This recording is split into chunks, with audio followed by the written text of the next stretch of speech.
Bonjour, je suis heureux de vous revoir, de vous voir, pour vous faire présenter, vous faire entendre un hôte que la Biennale de Timișoara, Art Encounters, sous le signe des rencontres, va vous proposer. Mon invité, mon partenaire de discussion, c'est M. Bernard Blisten. Bonjour, bienvenue. Vous êtes pour la première fois à Timișoara? Oui, mais pas en Roumanie. Oui, mais finalement, sous le signe de des rencontres, on va parler de ça, des rencontres d'art, des rencontres de la vie, des rencontres en pays, parce qu'on n'est pas loin de ce qu'on appelle un triconfinium, de trois pays qui se croisent pas loin d'ici. Donc c'est un lieu un peu destiné, ou même peut-être prédestiné, pour des rencontres. Comment vous avez trouvé d'abord cette édition de la Biennale Art Encounters? Je crois que c'est le format parfait. Je crois qu'il y a trop de grandes expositions où l'on voit partout la même chose. Et j'ai confiance dans des villes de taille moyenne pour essayer de réveiller les esprits. Et j'ai trouvé que les expositions, les lieux étaient tout à fait intéressants. Et j'ai déjà l'envie de revenir lorsque Timișoara sera capitale européenne, et j'ai envie, mon cher Bogdan, d'y travailler avec vous. Ben oui. J'ai entendu hier, vous avez proposé quelques projets, on ne va pas dévoiler parce que c'est en cours, mais vous nous avez proposé quelques projets, quelques idées de projets, d'envie de travailler. Vous pensez que cette formule très contemporaine de biennale, de rencontre, qui a connu aussi on a critiqué ça, une inflation, même une hyper-inflation, il vaut mieux pour des tailles comme ça, moyennes, que les gros festivals ou championnats mondiaux d'art? Tout dépend de ce qu'on en fait. On reçoit une liste absolument vertigineuse, presque ridicule. On ne les voit pas toutes. Si on les voyait toutes, on serait en voyage 365 jours par an. Mais il y en a qui vous attirent plus que d'autres. Et je crois que celles qui, aujourd'hui, m'attirent sont celles qui permettent de porter un regard différent, un regard singulier sur la création d'aujourd'hui.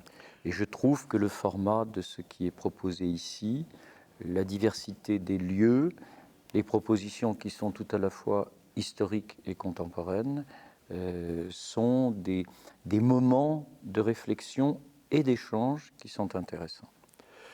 Vous avez dit un mot, vous avez résumé un peu en ce pas-là. En fait, nous ici, nous continuons déjà plus d'une journée de discussion, de balade, de promenade dans la ville et dans les lieux d'exposition. Vous dites que ce que vous intéresse, c'est la découverte. Vous avez réussi à découvrir quelque chose déjà dans ce que vous avez vu? Je ne crois pas qu'on fasse mon métier sans préserver la curiosité. Et la curiosité, c'est à la fois ce qui vous fait découvrir une œuvre du passé. J'ai regardé les icônes du musée attentivement. Oui, on était ensemble. Oui, je les ai trouvées différentes de celles que j'ai pu voir dans d'autres pays de l'Europe de l'Est et bien évidemment de Russie. Et j'ai regardé également, bien sûr, des artistes d'aujourd'hui que la Biennale me permet de découvrir.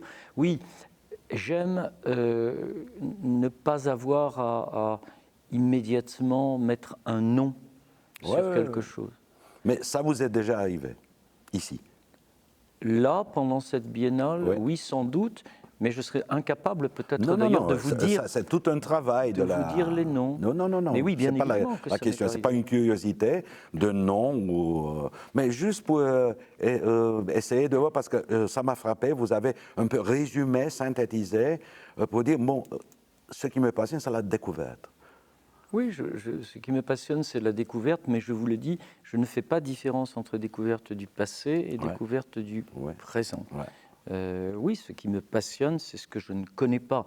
Je suis narcissique, mais pas au point de toujours Se voit me voir dans ce que je vois. Et en l'occurrence, effectivement, le contexte des noms oubliés, et c'est d'autant plus extraordinaire que, comme je vous l'ai dit, je suis fasciné par la culture roumaine, des avant-gardes historiques à la scène contemporaine. Et de ce fait, je pense qu'ici, il y a une plateforme pour faire des choses. Oui, justement, vous avez un peu anticipé. Je voulais maintenant ouvrir cette piste de notre rencontre sur vos rencontres avec la Roumanie. Roumanie en tant que pays ou en tant que culture, rencontre par des voyages ou à distance? Oui, à distance, puisque j'ai moi-même de vagues origines roumaines, sans trop savoir d'ailleurs où ma famille avait erré dans cette Europe de l'Est pour arriver à Paris. Et puis des voyages en Roumanie nombreux, oui bien sûr, à la fois pour découvrir le pays, même des clichés, quoi. Je voulais voir où habitaient les vampires. Et j'ai trouvé. Donc vous sûr. avez fait le trip. Et je n'en porte aucune trace, comme vous voyez. Mais je voulais aussi voir la beauté même du pays. Et je suis allé, bien sûr, découvrir la scène de Cluj, Ben voilà. puisqu'elle a occupé nos esprits pendant fort longtemps. Et je dois cela à des amis roumains ou d'origine roumaine. Je dois beaucoup à mon grand ami Barak, qui d'ailleurs est l'un des commissaires de cette édition. Il y a 2 éditions de la Biennale. Je le dois aussi à une grande amie collectionneuse roumaine, Rodica Suart Baraban, qui m'a promené partout. Nous avons même pris des routes qui se sont arrêtées devant nous. Nous avions une grosse voiture. Nous sommes descendus de la voiture, nous avons continué à pied et la voiture est venue nous récupérer de l'autre côté de la route. Vraiment Et puis je suis allé voir tous ces amis artistes que j'aimais. Je suis allé voir Dan Perzowski à Sibiu. Je suis allé voir tous ces artistes qui m'ont fasciné et qui sont quand même, qui posent une question que je ne sais pas résoudre. Comment se fait-il que la Roumanie occupe nos esprits dans toute l'histoire des avant-gardes et qu'elle l'ait fait encore récemment? Il y a là quelque chose qu'on peut expliquer sans doute par la géographie. La géographie, ça fait l'histoire un peu. Ouais. Qu'on peut expliquer par le métissage des langues et des cultures. Et ça, c'est vous qui le disiez, c'est intéressant à Timișoara, où on est frontalier avec la Serbie, avec la Hongrie, voilà. etc. Ça peut s'expliquer probablement aussi par les différences de religion, par beaucoup de points, mais ça reste absolument incroyable de se dire que ça a survécu à différents drames de l'histoire, que ce soit la Première Guerre mondiale, la Deuxième évidemment, la Révolution du tournant des années 90. Tout ça est absolument passionnant, évidemment. Il faut évidemment rappeler, en ce qui vous concerne, que vous avez dirigé jusqu'à récemment le fameux centre Georges Pompidou de Paris, que vous venez de quitter pour d'autres projets dont on va parler. Je serais bien resté, hein, je serais bien resté, mais on m'a dit vous avez 65 ans, c'est fini. C'est la loi. J'avais menti sur mon âge jusqu'à cette époque, et puis ils ont découvert les papiers. Ils ont découvert les papiers, donc ils ont repris la voiture, la carte de crédit, etc. Et donc je suis parti pour faire tout de suite autre chose, bien sûr. Vous avez organisé d'énormes expositions, même si on se rappelle la mémoire, disons, récente, pardon, lors de la saison croisait Roumanie, France-Roumanie, la grande exposition, les grandes, parce que c'était plusieurs expositions au centre Pompidou. Et je me rappelle, on se rappelait hier de la très belle salle Matisse Paladis.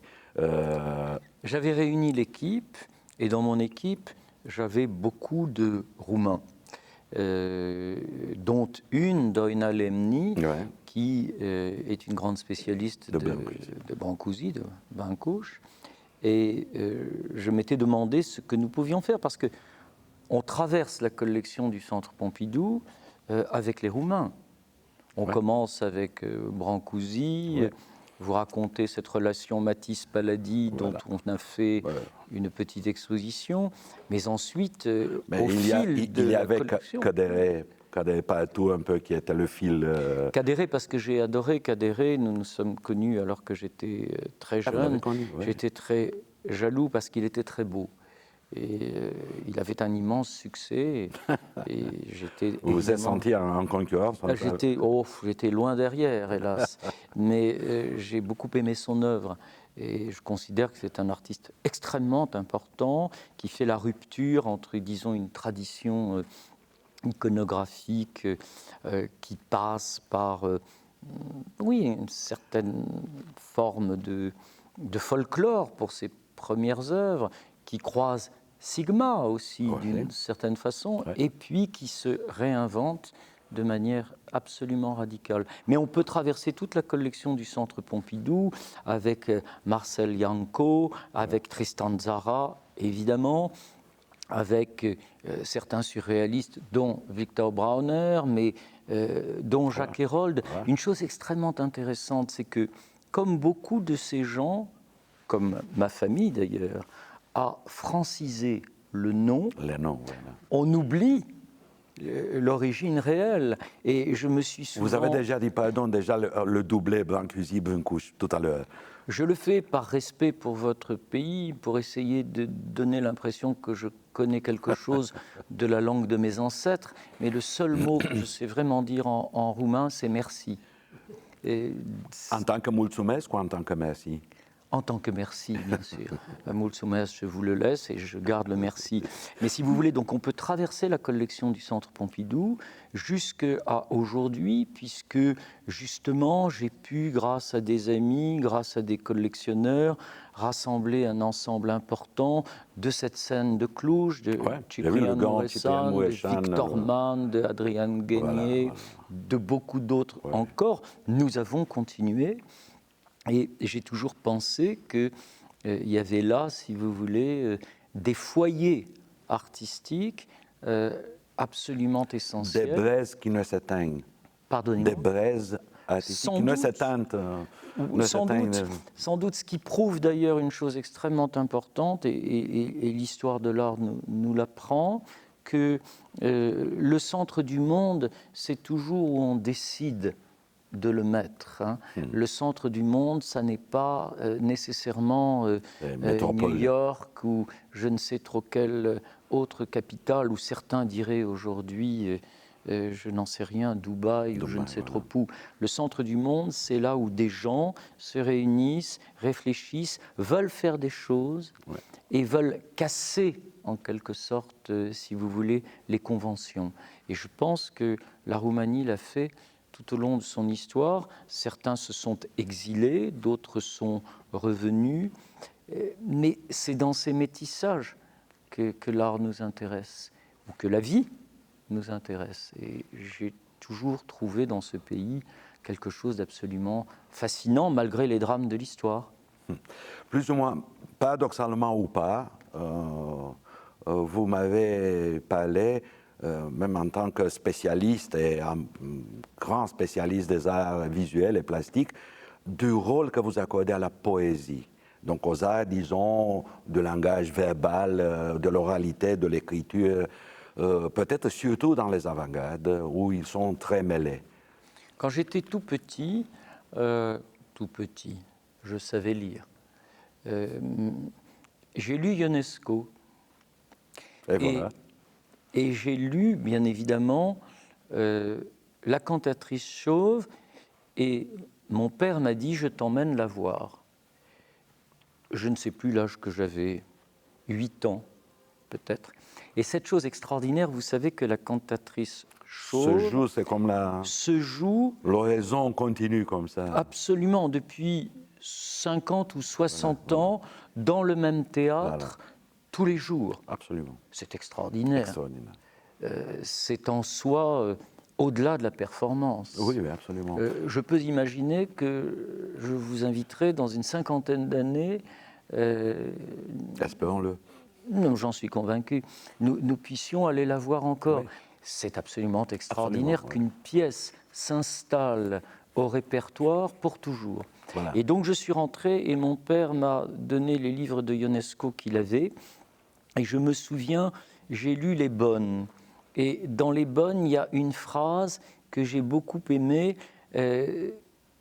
C'est dans Les Bonnes ou dans Les Chaises, je ne sais plus. Dans Les Chaises, probablement. Où un personnage dit à l'autre « bois ton thé » et répète sans arrêt « bois ton thé ». Et ma grand-mère buvait du thé. Et j'aimais beaucoup dire à ma grand-mère « bois ton thé ». Et je disais toujours « bois ton thé », pour un oui, pour un non. Et elle me disait « arrête de me dire toujours « bois ton thé ». Et je lui disais « bois ton thé ». Et donc, de là, je suis allé à la poésie et à cette absurdité, si vous voulez, de la langue. Et de là, je me suis fasciné pour, évidemment, L'amiral cherche une maison à louer, le poème de Tristan Tzara, et pour, bien évidemment, Dada, et pour tout ce qui a suivi, et qui, à mon avis, traverse la modernité, et y joue un rôle fondamental parce que irrécupérable. J'ai récupéré, moi, Bois ton thé, mais je n'ai pas commercialisé Bois ton thé comme les arts plastiques sont devenus au fil du temps, hélas, une marchandise. Et c'est certainement aussi ce qui m'attache foncièrement à la poésie. Depuis votre position privilégiée, disons, vous avez aussi un regard critique sur la marche, pas seulement le marche, la marche de l'art contemporain. Vous venez de le suggérer un peu. Vous savez, je ne sais plus ce que l'on met sous l'enseigne art contemporain. Moi, je fais la différence entre l'art et la culture. Oui. Jean-Luc Godard disait quelque chose de très beau là-dessus. Il disait « la culture, c'est la règle, mais l'art, c'est l'exception ». Et moi, ce que j'aime, ce sont les exceptions. Et je pense que quand vous êtes dans un musée, vous êtes face à la construction, je dirais, d'un modèle idéologique, mais je crois qu'en même temps, vous devez toujours essayer de casser ce modèle. Et j'ai travaillé avec les équipes du Centre Pompidou pendant 15 ans quand même, à essayer de casser ce modèle. Et pour casser ce modèle, j'en appelais toujours à la poésie et au rôle que les poètes avaient joué dans l'histoire des avant-gardes. En Roumanie, évidemment, mais de Dada au surréalisme, du surréalisme au lettrisme, et vous oubliez trop le lettrisme. Absolument, oui. Il faut encore pousser. Roumanie. Vous avez dans le même assemblage d'expositions dans une méga exposition. C'était une très belle rétrospective sur Isidore Isou, dont je pense qu'il est un des grands oubliés, voilà, de nos ancêtres. C'est un magnifique paranoïaque qui arrive à Paris. Je continue d'ailleurs de me demander si c'est plus intéressant de travailler avec des schizophrènes ou avec les paranoïaques. Mais en l'occurrence, Isou... Parfois, ils se mêlent. Ça devient très dangereux. Et en l'occurrence, Isou était un personnage extraordinaire. Imaginez, il arrive à Paris, Breton est rentré des États-Unis, Tzara est devenu communiste, et l'autre arrive peut-être à pied, on ne sait pas, c'est un menteur, évidemment, comme tout paranoïaque, mythomane qui se respecte, et il arrive comme le Messie. et il va être tout de suite publié et va jouer un rôle absolument perturbateur dans l'histoire de la pensée de l'immédiate après-guerre. Et je pense qu'il est évidemment une figure absolument extraordinaire qui faisait des conférences absolument inoubliables et qui s'en prenait à toute forme d'autorité. Ouais. Et ça, je pense qu'on ne s'en prend pas assez à l'autorité. Et qu'il y a une différence, vous savez, entre le pouvoir et l'autorité. Et je crois qu'il appartient aux artistes de savoir construire une critique du pouvoir et que les poètes savent le faire.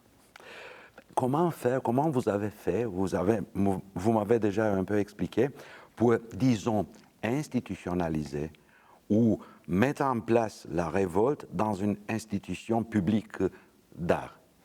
Je crois que le Centre Pompidou... Comment faire de contre-autorité dans le cadre de l'autorité? Ça peut être de la démagogie, c'en est peut-être un peu aussi, vous savez, blanc-noir, c'est plus compliqué, mais si vous voulez, le Centre Pompidou est quand même une institution de ce point de vue assez extraordinaire. Elle est construite au nom d'une forme de pluridisciplinarité ou au nom d'une forme d'heuristique.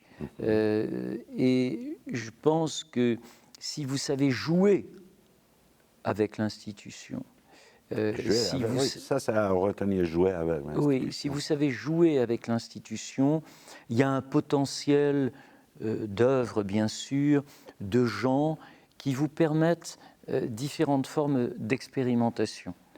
Et je crois sincèrement que le Centre Pompidou a survécu à bientôt 50 années d'existence parce que, au fil des invitations, certaines figures ont pu y reprendre la parole et casser le modèle idéologique dans lequel il aurait pu se refermer.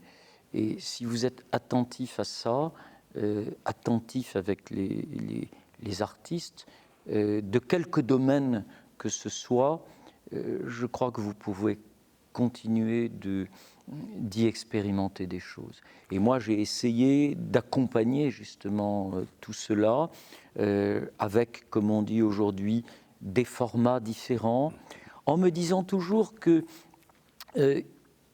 même si certaines expositions n'étaient pas aussi médiatiques que d'autres, même si certaines salles étaient moins visitées que d'autres, il y avait toujours là une matière pour essayer de construire une alternative à cette dimension trop idéologique de l'art contemporain. Bon, merci, c'est bien. Ça donne vraiment à réfléchir, surtout de votre position, de votre expérience. Mais vous savez, ça m'est arrivé par hasard. J'étais l'outsider, c'est la vérité. C'est parce que deux autres personnes se sont entretuées qu'on est venu me chercher. On a dit, il est calme. Je ne suis pas calme du tout. On a dit, il est gentil. Je ne suis pas gentil du tout. À ce point. À ce point. On a dit, il saura faire avec. Pas toujours. Et donc, je vous le dis, je suis passé dans la brèche. Merci à ceux qui m'ont ouvert la porte, justement, mais je suis passé dans la brèche. Et toute ma vie, je suis passé dans les brèches. Pour venir un peu au présent, ici on l'a senti aussi, cette quatrième vague des nouvelles règles contradictoires, comme ça, contraignantes et contradictoires. Comment l'art et les institutions, disons culturelles ou d'art, vous pensez que se sont habitués, sont ressortis de cette pandémie, de cet arrêt? Est-ce qu'on devrait changer ou on ne devait pas changer dans nos habitudes de faire et de penser? ne m'interrogez pas sur des sujets que je ne connais pas. J'ai un masque dans la poche, si vous voulez, je le remets Quand tout il de le faut. suite. Je reste inquiet du fait que quantité de gens ne veuillent pas se faire vacciner. Je reste inquiet de voir que certaines personnes voient derrière cette pandémie une sorte de complot chinois. Je suis inquiet de voir combien les gens ne savent pas agir ensemble. Nous parlions hier du philosophe avec lequel vous-même, vous avez fait votre thèse, Jacques Derrida. Il m'a profondément impressionné. À la fin de sa vie, alors qu'il savait qu'il allait mourir d'un cancer, il est revenu sur l'hospitalité. Et je pense que, philosophiquement, l'hospitalité nous apprend à vivre, ou devrait nous apprendre à vivre ensemble. Il y a un grand écrivain juif, Edmond Jabès, aussi, qu'il a beaucoup commenté, qu'il a beaucoup étudié, et qui nous fait réfléchir. J'aimerais traduire aussi, mais c'est énorme. Vous avez traduit, Jabès? Non, j'aimerais bien. Allez-y, ça vous prendra du temps. En tout Oui, cas. je sais, c'est énorme. Mais je sais que vous ne réchignez pas à la tâche au fil de tout ce que vous avez traduit. Et merci d'ailleurs d'avoir fait tout ce travail. Mais si vous voulez, cette question de l'hospitalité est une question absolument fondamentale. Vivre ensemble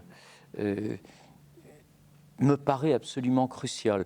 Nous parlons là aujourd'hui à Timișoara et sur la façade du centre Pompidou, pour ces fameuses nuits blanches que nous faisons depuis maintenant plus de 20 ans, je crois, un artiste anglais que j'aime beaucoup, Tim Etchell, qui est un artiste du spectacle vivant, du théâtre, a inscrit une grande phrase en lettres de néon. Qu'est-ce qui nous réunit? Et je crois que c'est une question absolument c'est la question, une des fondamentale. questions. Voilà. Qu'est-ce qui nous réunit? Et finalement, je crois que cette pandémie devrait nous apprendre à y réfléchir, mais je doute, hélas, que dans le monde d'après, qui n'est pas maintenant, c'est pas pour maintenant. on s'en souvienne. Je crois qu'il y a une... On aura une amnésie, on aura vite oublié. Je le pense, absolument. On considérera que c'est une parenthèse. Et comme disait Michel Houellebecq, l'écrivain que vous avez traduit? Non, ça m'a échappé, je l'ai laissé aux autres. Ça vous a échappé, vous l'avez laissé aux autres. Je crains que le monde d'après soit le même en un peu pire. Oui, absolument. Ouais. Voilà. J'ai écrit moi-même l'année dernière un bouquin qui s'appelle La pandémiocratie, parce que ce n'est pas la pandémocratie, ce serait l'opposé, la démocratie généralisée. Non, c'est la pandémiocratie qui est un bâtard, un hybride très mélangé. Bon. Bien que dans pandémie, il y ait pan. Et à pan, oui, j'ai joué sur ça. Voilà, donc il va falloir que je lise votre livre, parce que moi, c'est pan qui m'intéresse, beaucoup plus que la pandémie. En posant cette question sur l'actualité sous laquelle nous sommes, disons plutôt, je préparais un peu une question sur un projet qui vous a été confié maintenant, dans lequel vous êtes maintenant, qui a parmi ces explications, ces motivations, cette situation provoquée par pas accident généralisé, comme dirait Paul Virilio, disons. Il y a un grand retour de Paul Virilio. Oui, je vois. Nous l'avons mis à l'index parce qu'il a dit beaucoup de mal de l'art contemporain. Oui, je sais. Comme vous le savez, c'est très probablement son passé lui-même de verrier, de maître verrier, et puis son passé en relation avec, bien évidemment, les grands architectes, Claude Parent et cette époque. Et puis il y a un retour, probablement autour de la question de la catastrophe, De l'accident généralisé. de l'horizon négatif aussi. Comme aussi la vitesse, tout ça, l'effet lumière sans de doute, la vitesse. Voilà. Et puis cet attrait pour la sociologie aussi. Oui. D'ailleurs, nous avons, j'en suis très fier, acquis pour le Centre Pompidou la totalité de l'archive et des photographies de Paul Virilio, dont nous ferons, je l'espère, une exposition. Bientôt. Ah, très bien, très bien. Et donc alors vous dites... Je voulais vous faire parler de ce projet dans lequel vous êtes, parmi la motivation duquel c'est la situation qui a affecté, disons, la vie des artistes, pas seulement la vie culturelle, mais la vie proprement dite et l'activité, le travail des artistes. Écoutez, sans être flagorneur, nous avons la chance d'avoir, et libre à chacun d'avoir ses opinions, mais nous avons la chance d'avoir un président de la République cultivé. Nous avions déjà eu avec François Mitterrand, autre temps et autres mœurs, comme on dit, un président de la République cultivé. Entre l'actuel président et François Mitterrand, je ne me suis pas vraiment rendu compte de la culture des différents présidents, mais nous avons un président de la République qui s'est inquiété de la situation des artistes. Vous savez qu'on a beaucoup aidé et qu'on continue d'aider en France les artistes du spectacle vivant, du théâtre, tous ceux qui appartiennent à ce que l'on appelle les intermittents. Voilà. Mais on n'a pas beaucoup aidé, autant qu'il faudrait le faire, les artistes des arts visuels, les plasticiens. Et donc, le président de la République m'a confié un projet passionnant et extrêmement difficile à la fois, qui serait de construire un portrait du temps en invitant des artistes venus de différents horizons à proposer un projet que nous allons aider à produire et à exposer. Donc, si vous voulez, nous sommes allés avec une équipe de 8 personnes que j'ai constituée, demander à des plasticiens, à des gens du spectacle vivant, parce que je crois beaucoup à cette heuristique, à ces croisements entre les disciplines. Ce serait totalement régressif de rester dans ces divisions académiques, beaux-arts, que sais-je, etc. On est en translation, en traduction, en translation. Absolument. Et pour un homme comme moi qui a passé 15 années de sa vie au Centre Pompidou, on apprend justement quel est le rôle de cette interdisciplinarité ou de cette pluridisciplinarité, de ce qu'elle suppose, si vous voulez, de mise en commun, en quelque sorte, des moyens. Et donc, j'ai reçu la commande d'un grand projet ouvert aux jeunes artistes. La notion de jeunisme ne m'intéresse pas. Je suis d'ailleurs allé chercher de très vieux artistes. Ça, c'est mon esprit de contradiction, si vous voulez, pour dire qu'il y a des vieux très jeunes et des jeunes très vieux, comme vous et moi, par exemple. Et donc, déjà très vieux. On ne pense jamais. Je vous laisse choisir votre place.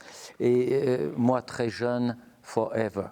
Mais en l'occurrence, si vous voulez, je suis allé voir si des artistes pouvaient s'interroger sur, non pas le nouveau monde, comme on disait dans la vieille époque coloniale, mais des mondes nouveaux. C'est le titre du projet. C'est le titre du projet. Au pluriel, monde nouveau. Oui, et si nous pouvions, et comment nous pouvions espérer construire les outils artistiques d'un monde nouveau.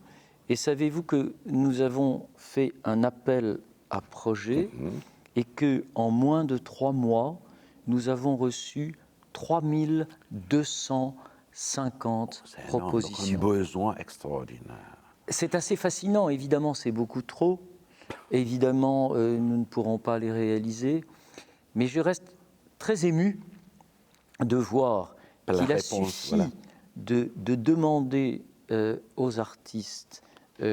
ça prouve la nécessité, l'urgence du projet. Oui, qu'il a suffi de demander aux artistes ce qu'ils entendaient justement par là, pour voir ce nombre absolument considérable de propositions arrivées. Et donc, nous allons traiter ces sujets. Il y a un groupe de travail où j'ai réuni un philosophe, un musicien, un chorégraphe. Donc ça vient de tous les arts. Ça vient de tous les arts, à la croisée même des disciplines. Ça touche même des domaines qui sont au-delà de ceux que je pensais à l'origine. Et donc, nous allons mettre en chantier ces projets dès le mois de novembre. Et j'espère que nous allons pouvoir les présenter dans quantité de lieux en France, à la fois des lieux du patrimoine pour faire dialoguer le passé et le présent, mais comme les questions qui viennent sont évidemment les grandes questions du temps, bien sûr l'écologie, mais une écologie qui n'est pas simplement une écologie de la nature, qui est aussi une écologie des pratiques. Et du vivant. Et du vivant. On parlait hier d'un jeune penseur de l'écologie que je commence à traduire, de Baptiste Morisot. Voilà, bien sûr. De la même manière que je vois combien d'autres grands sujets, si vous voulez, sur les questions du genre, sur les questions de société, combien ces sujets viennent à la surface. Nous allons essayer de présenter ces projets dans différents lieux, mais nous allons aussi en présenter en extérieur. Certains s'adressent à la nature, certains s'adressent à l'océan. Mais les formes que nous allons rassembler sont aussi des formes qui touchent à l'écriture. Mais vous le savez très bien, puisque c'est un des sujets qui vous intéresse et qui m'intéresse, comment présenter l'écriture? Est-ce qu'on édite un livre? Oui, bien sûr. Est-ce que l'oralité joue son rôle? Est-ce qu'on apostrophe les gens par la parole? Tout cela m'intéresse, parce que je crois qu'à travers tout cela, on peut aussi montrer que les artistes qui sont là, Rimbaud disait pour trafiquer l'inconnu et trouver du nouveau. Trafiquer l'inconnu et trouver du nouveau sont des artistes qui vont expérimenter des formats, comme on dit aujourd'hui, des formats différents. Voilà, je suis pleinement là-dedans, et c'est une énorme responsabilité. C'est quelque chose qui m'a beaucoup touché, et j'ai été très ému qu'il y ait autant de réponses et que justement tant d'artistes veuillent justement nous apostropher. Vous pensez qu'il y a il y a une responsabilité, mais il devait y avoir aussi une créativité de ce qu'on appelle la classe politique pour faire passer de ce nouveau format en même temps de projet et d'appel à projet. Vous savez, on demande aux artistes de résoudre ce que les politiques ne savent pas résoudre. Mais ça n'est pas leur rôle. Je ne vois pas pourquoi les politiques viendraient chercher les réponses qu'ils ne savent pas donner du côté même des artistes. Mais les artistes ont le pouvoir de les stigmatiser. Et je crois que plus que jamais, dans un monde où l'art contemporain est évidemment probablement trop en collusion avec la puissance marchande, où l'art contemporain est devenu certainement le complice de notre économie. Je crois qu'il est fondamental d'aller chercher et de demander à d'autres artistes qu'on est à l'écoute même de ce qu'ils peuvent dire et ce qu'ils peuvent faire. Je pense que c'est mon devoir aujourd'hui d'essayer d'aider à faire ça. Vous avez cité, vous avez fait référence au marché, à l'art, au rapport de la marchandisation un peu excessive, disons, peut-être de l'art. Mais en même temps, au moins, si on se résumait à la France, il y a des formats et des institutions privées qui viennent de paraître à la surface du paysage, qui changent un peu. Qu'est-ce que vous en pensez? On a parlé du pouvoir public. Et maintenant... Je n'ai jamais été gêné par l'apparition de ces grandes fondations qui font un travail aussi tout à fait considérables, à différents niveaux, qui ne sont pas les nôtres. Voilà. J'ai presque envie de dire que nous n'avons pas les mêmes devoirs, que nous n'avons pas les mêmes missions. Le musée, c'est le temps long. Le musée, c'est en permanence le questionnement de l'histoire. Il me semble que c'est d'une certaine façon, d'ailleurs, ce qui rend intéressant, en se baladant dans Timișoara, de visiter un vieil entrepôt d'autobus, un musée d'art et d'histoire, un lieu ouvert dans de nouveaux bâtiments à peine construits. Je pense que c'est ça qui rend d'une certaine façon l'expérience intéressante. Mais à chacun son travail. Et par ailleurs, je vais vous dire que tant que l'art de notre temps attirera quantité de gens et sera devenu comme une nécessité pour des raisons multiples. C'est pas moi qui m'en plaindrai. C'est pas moi qui m'en plaindrai. Après, à chacun l'opportunité de faire son choix, de choisir ses amis, surtout de savoir d'où il parle. Ce que je trouve de plus en plus lassant, c'est que parfois on a le sentiment que les gens qu'on côtoie ne savent pas d'où ils parlent. Moi, j'ai toujours parlé du service public. J'ai toujours parlé, ça faisait rire ma grand-mère, d'origine roumaine. J'ai toujours parlé des institutions muséales. J'ai toujours parlé de ces endroits-là, parce que c'était à partir de ces endroits-là que je pensais que je pouvais défaire, déconstruire, comme on dit, un modèle historique qu'il fallait essayer de critiquer. Et puis je l'ai fait dans le compagnonnage des artistes de mon temps. Et je trouvais formidable de pouvoir côtoyer les artistes vivants. Moi, j'étais 17e à l'origine. Mon histoire, c'était le XVIIe siècle, que je considérais comme l'apogée de la culture classique, que je trouvais... Nicolas Poussin reste pour moi le plus grand des peintres. Mais comme j'étais tiraillé entre Nicolas Poussin et Marcel Duchamp, je me suis dit que d'une certaine façon... Tout peut s'engouffrer, là. Tout pouvait s'engouffrer et qu'il fallait jouer, c'est le cas de le dire, sur les deux tableaux. Absolument. Sur la, disons, quel regard, vous avez un peu dit, mais j'aimais comment...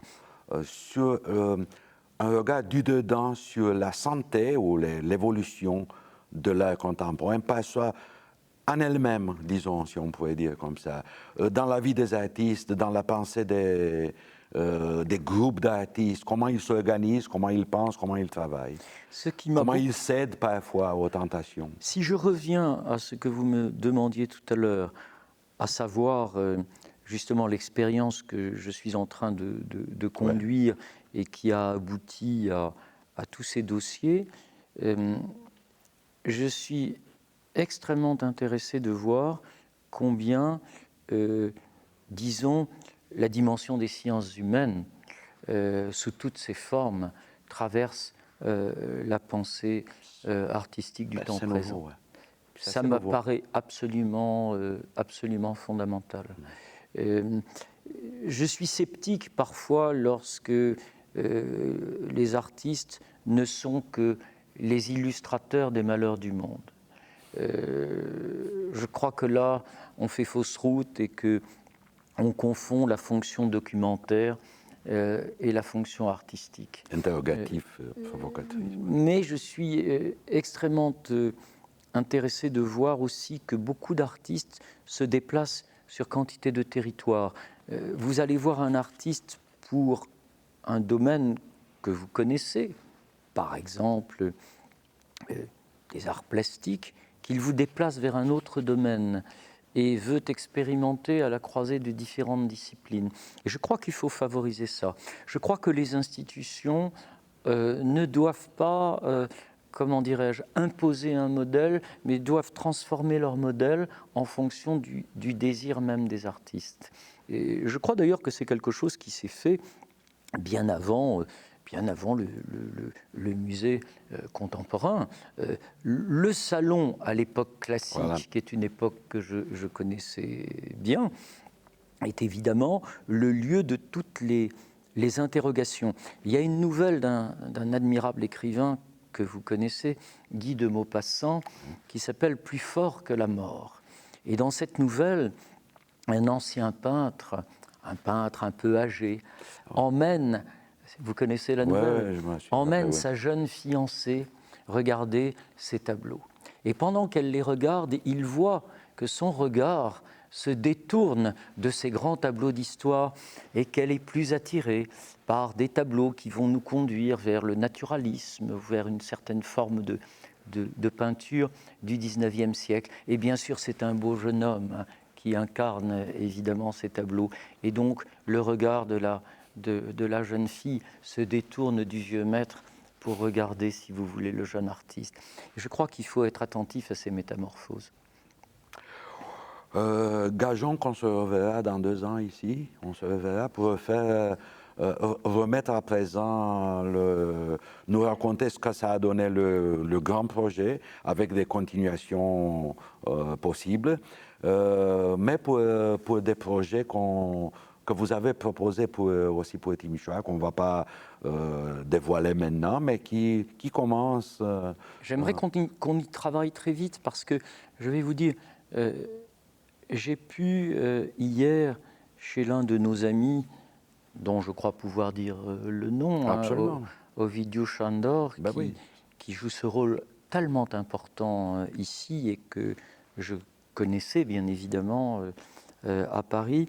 J'ai pu voir certains livres tout à fait magnifiques qui m'ont beaucoup intéressé et qui complètent d'ailleurs un travail que nous avons fait récemment juste avant que je ne le quitte, au Centre Pompidou, sur la poésie des avant-gardes. Voilà.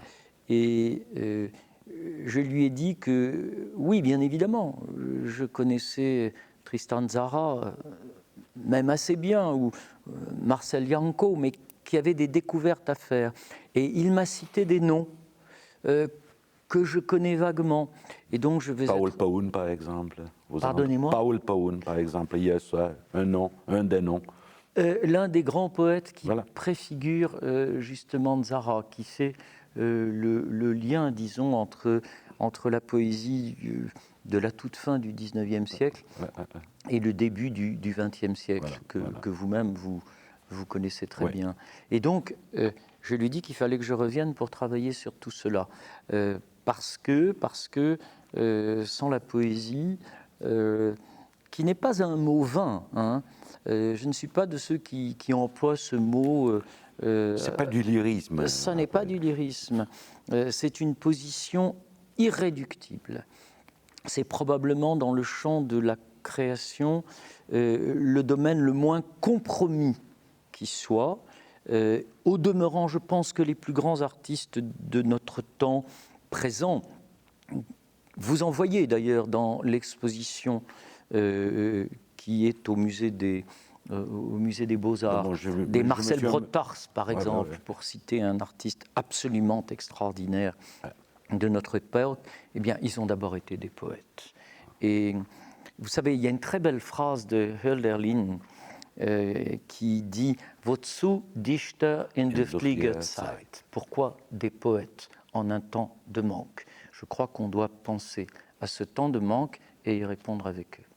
Et travailler, continuer de travailler. Bon, j'espère que nous allons nous retrouver et on pourrait se promettre de reprendre, de remettre à jour notre dialogue. C'est enregistré, nous avons des témoins. Ben oui, voilà, je l'ai fait exprès, je le dis en toutes lettres, pour se prendre gage de continuer notre dialogue. Pour le moment, je vous remercie et je vous invite de repasser le temps de Timișoara en se baladant dans cette diversité de lieux de Foema.